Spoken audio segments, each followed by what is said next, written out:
Ahora vamos a realizar la auscultación de carótidas, así que el paciente tiene que estar acostado y con la cabeza en la almohada y vamos a buscar el pulso carotidio en el triángulo anterior del cuello con el dedo medio e índice.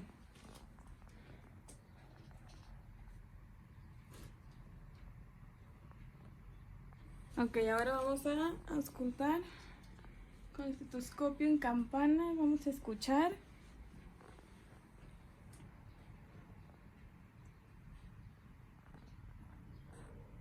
Ok, ahora vamos a repetir lo mismo en el otro lado, ya que es una maniobra comparativa.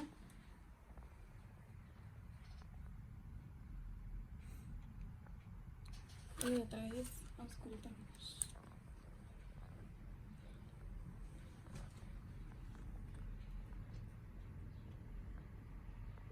Ok, ahora reportamos son rítmicas como una intensidad y frecuencia sin presencia de soplos. Y en caso de que hubiera una patología, reportamos en qué lado se escuchó la diferencia de ritmo, intensidad y frecuencia y la presencia del soplo.